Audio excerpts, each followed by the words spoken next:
আসসালামু আলাইকুম রহমতুল্লাহি ওয়া বারাকাতুহু।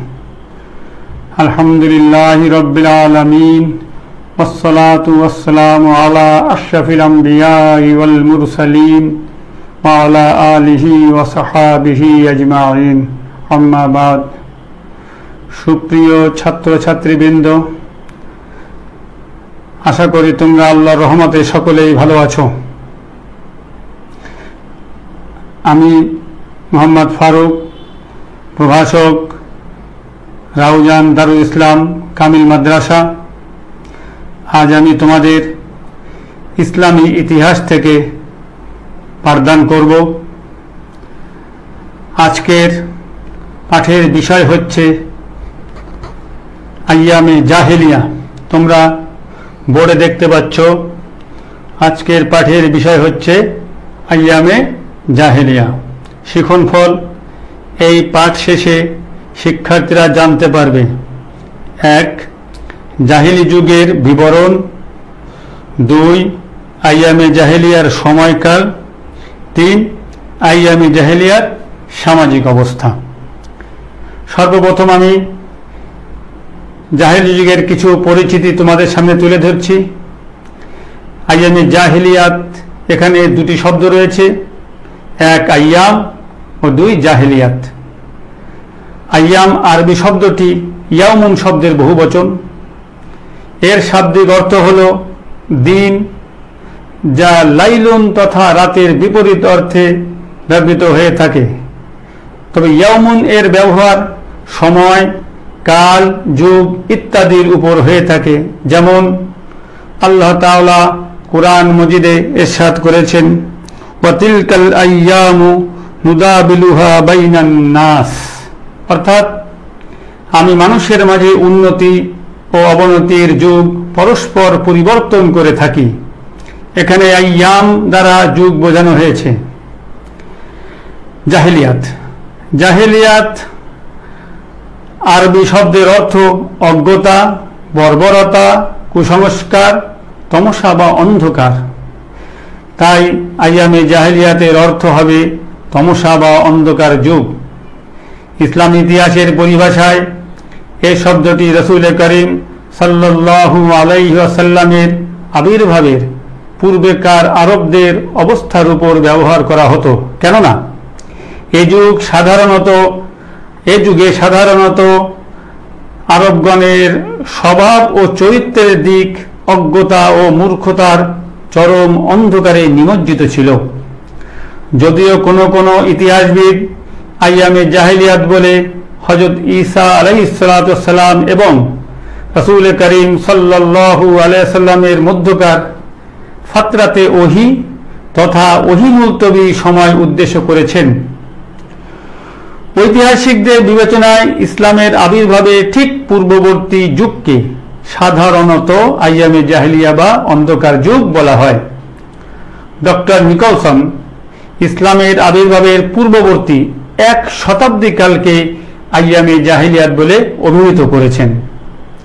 ঐতিহাসিক পি.কে. হিট্টি বলেছেন, সাধারণভাবে আইয়ামে জাহেলিয়া বলতে অজ্ঞতার যুগ বা বর্বরতার যুগ বোঝায়, কিন্তু প্রকৃতপক্ষে এ পদবাচ্য দ্বারা সে যুগকে বোঝায় যে যুগে আরবে কোনো নিয়ম কানুন ছিল না, কোনো নবীর আবির্ভাব ঘটেনি এবং কোনো আসমানি কিতাব অবতীর্ণ হয়নি।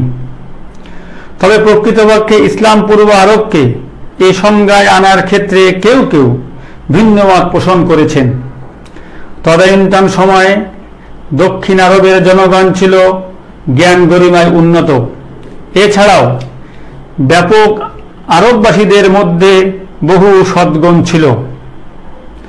তাই জাহেলিয়া যুগে প্রকৃত ভাবার্থ এই যে সে যুগে আরবে কোনো নবী রসুল, আসমানি কিতাব বা কোনো সমাজ সংস্কারক না থাকায় আরববাসীরা নানাবিধ অত্যাচার, অনাচার, সামাজিক ব্যভিচার, কুসংস্কারে নিমজ্জিত ছিল। গুণ অপেক্ষা দোষের পরিমাণ ছিল অনেক বেশি। ঐতিহাসিক আমির আলী তাই যথার্থ মন্তব্য করেছেন, never in the history of the world was the need so great the time so ripe for the appearance of a deliverer, অর্থাৎ দুনিয়ার ইতিহাসে পরিত্রাণকারীর আবির্ভাবের এত বেশি প্রয়োজন এবং এমন উপযুক্ত সময় অন্যত্র অনুভূত হয়নি। এখন আমরা আলোচনা করব আইয়ামে জাহেলিয়ার সময়কাল বা ব্যক্তিকাল। আইয়ামে জাহেলিয়া তথা অন্ধকার যুগের সময় নিয়ে ঐতিহাসিকদের মধ্যে মতপার্থক্য বিদ্যমান। কোন ঐতিহাসিক এর মতে হযরত আদম আলাইহিসসালাম থেকে শুরু করে মহানবী সাল্লাল্লাহু আলাইহি ওয়াসাল্লামের আবির্ভাবের পূর্বকার সময়টাকেই আইয়ামে জাহেলিয়া বলা হয়, কিন্তু এই মতবাদকে বিশ্বাস করা যায় না বা যথার্থ মনে করার কোনো কারণ নেই। কেননা যদি এই মতবাদকে গ্রহণ করা হয় তাহলে আদম আলাইহিস সালাম এবং মহানবী সাল্লাল্লাহু আলাইহি ওয়াসাল্লামের মধ্যবর্তী যত নবী রাসূল পৃথিবীতে এসেছিলেন তাদের সময়কে জাহেলিয়া যুগ বলা হয়, অথবা এই সময়ের মধ্যে যত আসমানি কিতাব অবতীর্ণ হয়েছে সেগুলোকে অস্বীকার করা হয়। তাই আমরা এই মতকে যথার্থ বলে গ্রহণ করতে পারি না। কারো কারো মতে হযরত ঈসা আলাইহিস সালামের ইন্তেকালের পর হতে মহানবী সাল্লাল্লাহু আলাইহি ওয়াসাল্লামের আবির্ভাবের পূর্বকাল পর্যন্ত সময়কে আইয়ামে জাহেলিয়া বলা হয়। ইউরোপীয় ঐতিহাসিক নিকলসন ইসলামের আবির্ভাবের পূর্ববর্তী 1 শতাব্দী কালকে আইয়ামে জাহেলিয়া বলে অভিহিত করেছেন। এ মতবাদকে অধ্যাপক পি.কে. হিট্টি সমর্থন করেছেন। অধ্যাপক পি.কে. হিট্টি তার প্রণীত হিস্ট্রি অব আরবস গ্রন্থে আইয়ামে জাহেলিয়ার পরিচয় দিতে গিয়ে বলেন, দি টার্ম জাহেলিয়া usually rendered time of ignorance or barbarism in really means the period in which Arabia had no dispensation, no inspired prophet, no revealed book. ঐতিহাসিক মুইর বলেন, হযরত ঈসা আলাইহিস সালাম ও হযরত মুহাম্মদ সাল্লাল্লাহু আলাইহি ওয়াসাল্লাম এর মধ্যবর্তী সময়কেই আইয়ামে জাহেলিয়া বলে। Doctor SM. ইমামউদ্দিনের মতে হযরত মুহাম্মদ সাল্লাল্লাহু আলাইহি ওয়াসাল্লামের জন্মের পূর্বে 610 খ্রিস্টাব্দ পর্যন্ত 1 শতাব্দী কালকে আইয়ামে জাহেলিয়া বলে বোঝানো হয়েছে। কুরআন মাজিদ ও হাদিস শরীফেও ইসলামের আবির্ভাবের পূর্ববর্তী সময়কে জাহেলিয়া যুগ নামেই অভিহিত করা হয়েছে। যেমন কুরআন মাজিদে বলা হয়েছে, ওয়ালা তাবাররাজনা তাবাররুজাল জাহেলিয়াতিল উলা। নারীদেরকে উদ্দেশ্য করে আল্লাহ রাব্বুল আলামিন বলেন, হে রমণীগণ, পূর্ববর্তী জাহেলি যুগের ন্যায় ইসলামের আগমনের পরেও তোমরা বাইরে অবাধে চলাফেরা করো না। হাদিস শরীফে বর্ণিত হয়েছে, রাসূল করিম সাল্লাল্লাহু আলাইহি ওয়াসাল্লাম আবু যার গিফারি রাদিয়াল্লাহু তাআলা আনহুকে লক্ষ্য করে ইরশাদ করেন, ইয়া আবা যাররিন ইন্নাকা মরুউন ফিকা জাহেলিয়া, অর্থাৎ হে আবু যার, তুমি এমন এক ব্যক্তি যার মধ্যে জাহেলিয়াত রয়ে গেছে। অতএব আইয়ামে জাহেলিয়া বলতে আরবের অন্ধকার যুগকে বোঝানো হয়েছে, যা ইসলামের আবির্ভাবের পূর্বে অতিবাহিত হয়েছিল। অন্ধকার যুগ মানে অজ্ঞতার অন্ধকার, কুসংস্কারের অন্ধকার, অন্যায় অত্যাচার ব্যভিচারের অন্ধকার। অর্থাৎ যে সময় পৃথিবীতে কোনো নবী রাসূল ছিলেন না, কোনো আসমানি কিতাব ছিল না, সমগ্র আরব জগৎ অজ্ঞতা, কুসংস্কার, অন্যায় অত্যাচার ব্যভিচারে লিপ্ত ছিল, সেই সময়টাকেই মূলত আইয়ামে জাহেলিয়া বা জাহেলি যুগ বলা হয়। এখন আমি তোমাদেরকে জাহিলি যুগের সামাজিক অবস্থা সম্পর্কে আলোকপাত করব। প্রাক ইসলামী যুগে আরবের সামাজিক অবস্থা ভয়াবহ ও জঘন্য ছিল। বংশগত ও গোত্রগত আভিজাত্য, অহংকার, ঈর্ষা ও বিদ্বেষ সমাজ জীবনকে দুর্বিষহ করে তোলে। অজ্ঞতা, বর্বরতা, নিষ্ঠুরতা ও পৈশাচিকতা সমাজ দেহকে কলুষিত করে তোলে। সমাজচিত্রের বর্ণনায় ঐতিহাসিক খোদাবক্স বলেন, আরববাসীরা সুরা, নারী ও যুদ্ধে লিপ্ত থাকত এবং সমগ্র আরব দেশ মূর্খতা, বর্বরতা ও প্রকৃতি পূজায় নিমজ্জিত ছিল। বর্তমানে সামাজিকভাবে জীবনযাপন বলতে আমরা যা বুঝি, আরবদের সাধারণ জীবনযাপনের নিয়ম এরূপ ছিল না। কেননা আরব দেশ পাহাড় ও বালুকাময়, সর্বত্র ফসলাদি হতো না এবং যেখানে সেখানে পশুর চারণভূমিও পাওয়া যেত না। এজন্য তথাকার আরববাসীগণ সাধারণত যাযাবর ছিল। কোথাও স্থায়ীভাবে বাড়িঘর নির্মাণ করে জীবনযাপনের নিয়ম তাদের ছিল না। যেখানে পানি ও পশুচারণের মতো ঘাস পাওয়া যেত সেখানে তারা তাঁবু টাঙিয়ে বসতি স্থাপন করত। তারপর যখন সেখানকার পানি শেষ হয়ে যেত তখন তারা অন্যত্র যেখানে পানি পাওয়া যেত সেখানে চারণার জন্য ঘাস পাওয়া যেত সেখানে বসবাস করতে আরম্ভ করত। তাদের জীবনযাপনের উপকরণ ছিল পশু পালন, ভেড়া, বকরি, উট ইত্যাদি। গোশত, দুধ দ্বারা জীবিকা নির্বাহ করত। তারা স্বাধীন ও নির্ভীক স্বভাবের ছিল। এ কারণে তাদের মধ্যে কথায় কথায় ঝগড়া বেঁধে যেত। একদল অন্য দলের উপর চড়াও হয়ে তাদের পালিত পশু ছিনিয়ে নিত। সর্বদা পরস্পর হতে প্রতিশোধ গ্রহণের মনোভাব পোষণ করত। এ কারণে তাদের মধ্যে ঝগড়া বিবাদ লেগেই থাকত। যদিও কেউ কেউ ব্যবসায়ী ছিল, কিন্তু ব্যবসার জন্য পথে ঘাটে শান্তি ও নিরাপত্তা না থাকায় এবং লুটপাটের আশঙ্কায় ব্যবসা বাণিজ্যের উল্লেখযোগ্য অগ্রগতি সাধিত হতে পারেনি। কেননা অর্থনৈতিক উন্নয়নের জন্য পূর্ব শর্ত হল নিরাপত্তা ও শান্তি শৃঙ্খলা। আরেকটি সামাজিক অবস্থার আরেকটি দিক হল মদ ও জুয়া। ঐতিহাসিক খোদাবক্সের মতে war, women and wine war three absorbing passions of the Arabs, অর্থাৎ মদ, জুয়া ও নারী, এ তিনটি ছিল আরবদের নিত্য ব্যবহার্য বস্তু। মদ এবং নর্তকী ছাড়া তাদের জীবন কল্পনাও করা যেত না। তারা মদ্যপানে আকণ্ঠ নিমজ্জিত ছিল। মাদকাসক্ত আরবরা যে কোনো গর্হিত কাজ করতে দ্বিধা করত না। তৎকালীন আরব দেশে মদ্যপান ও জুয়া খেলা কত লোককে যে সর্বশান্ত করেছে তার কোনো ইয়াত্তা নাই। ইসলাম মদ জুয়া নিষিদ্ধ ঘোষণা করে। আল্লাহ পাকের বাণী, ইন্নামাল খামরু ওয়াল মাইসিরু ওয়াল আনসাবু ওয়াল আজলামু রিজসুম মিন আমালিশ শাইতানি ফাজতানিবুহু, অর্থাৎ নিশ্চয় মদ, জুয়া ও তীর নিক্ষেপ এসব হলো শয়তানি কর্মকাণ্ডের অন্তর্ভুক্ত। সুতরাং তোমরা এসব শয়তানি কর্মকাণ্ড থেকে বিরত থাকো। সামাজিক অবস্থার আরেকটি দিক হচ্ছে নারীর অবস্থা। ঐতিহাসিকদের প্রতিষ্ঠিত মত অনুসারে বলা যায় যে সে যুগে নারীর অবস্থা ছিল সীমাহীন, অবমাননাকর ও হৃদয় বিদারক। সমাজে তারা ভোগের সামগ্রী ও অস্থাবর সম্পত্তি হিসেবে পরিগণিত হতো। সমাজে তাদের কোনো প্রকারের মান মর্যাদা বা অধিকার ছিল না। একজন পুরুষ যত খুশি বিবাহ করতে পারত এবং যখন ইচ্ছা হতো পরিত্যাগ করতে পারত।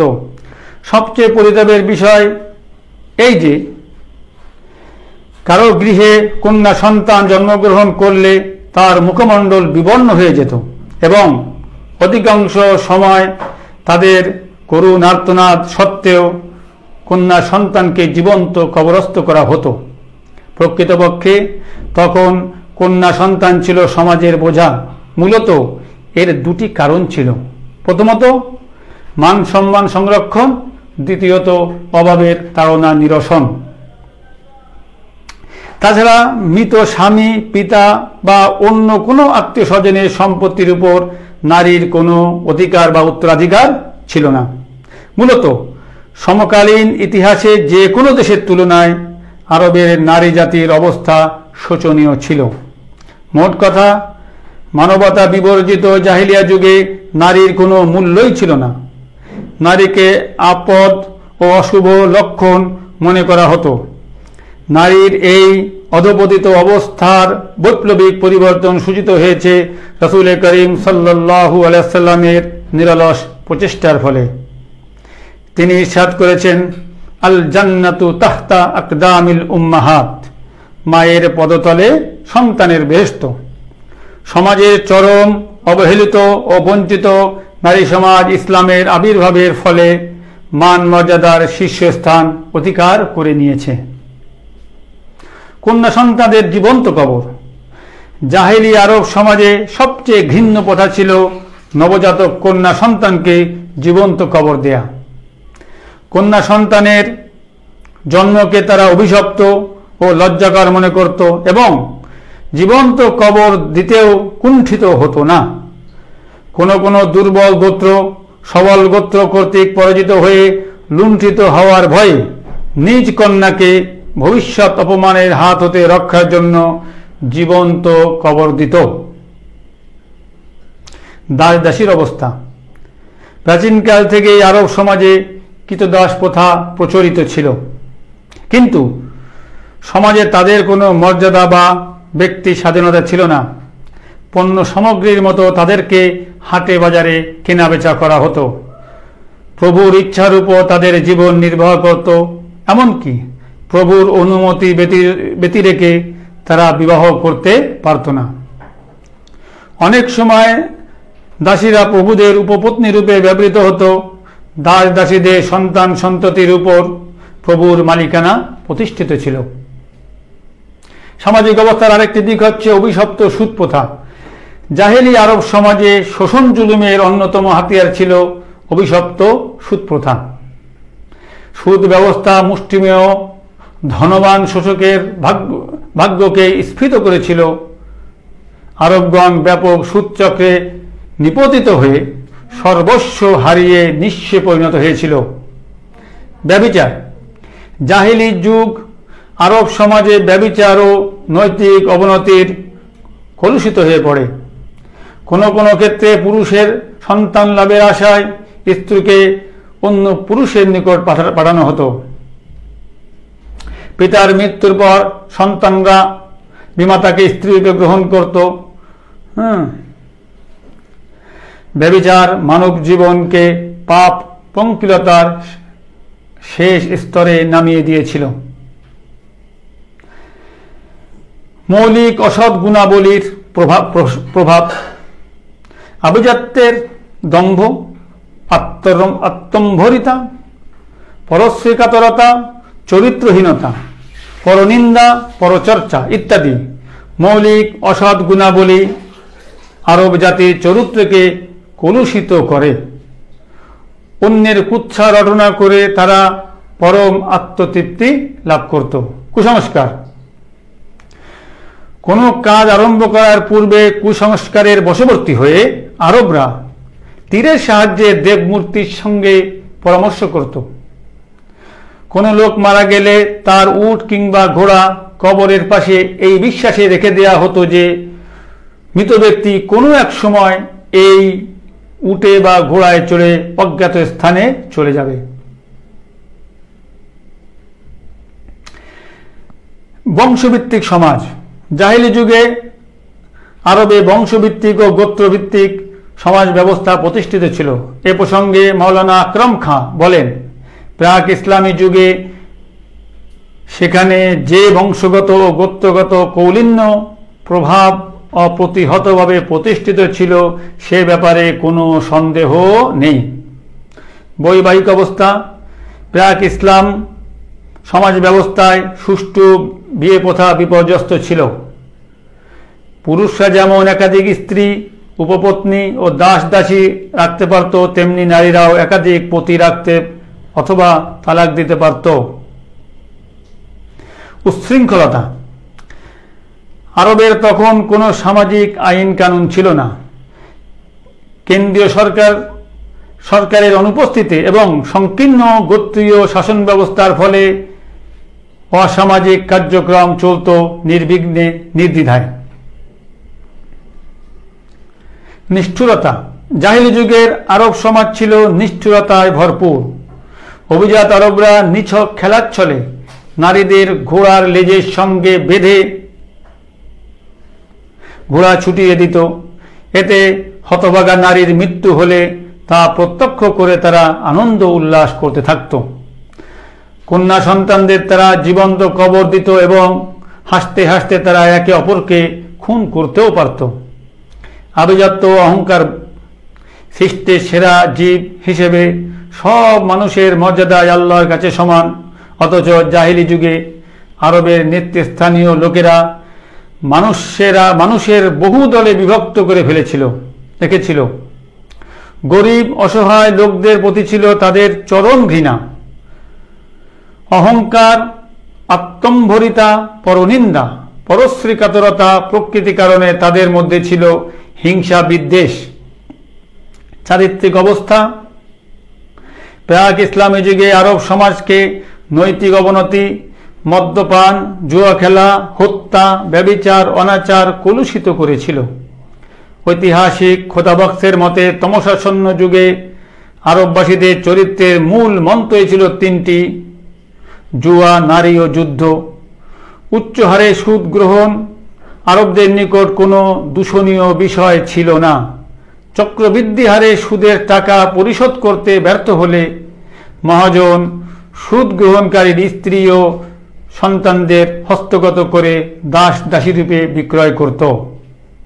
প্রকৃতপক্ষে প্রাক ইসলামী যুগে আরবের নৈতিক জীবন অধঃপতনের নিম্ন স্তরে নেমে গিয়েছিল। ব্যভিচার, অনাচার, পরনিন্দা, পরশ্রীকাতরতা, আত্মম্ভরিতা ও আভিজাত্যের দম্ভে তাদের সামাজিক ও নৈতিক জীবন ছিল কলুষিত। অর্থাৎ জাহিলি যুগের মানুষের মধ্যে কিছু সদ্গুণ থাকলেও তাদের অন্যায়, অত্যাচার, অসামাজিক কার্যকলাপ, যুদ্ধংদেহী মনোভাব এবং কোনো বিধিবদ্ধ আইন কানুন না থাকার কারণে তারা একটি অসামাজিক জাতিতে পরিণত হয়েছিল। সম্ভবত তাদের মতো এত অধঃপতনের নিম্ন স্তরে কেউ নামতে পারেনি। আজকে আমরা আলোচনা করলাম জাহিলি যুগের পরিচয়, জাহিলি যুগের সময়কাল এবং জাহিলি যুগের সামাজিক অবস্থার কিছু বিবরণ পাঠ করলাম। আশা করি তোমরা এই পাঠ বুঝে থাকবে এবং বাড়ির কাজ দিয়ে দিচ্ছি তোমাদের। তোমরা বোর্ডের দিকে তাকাও।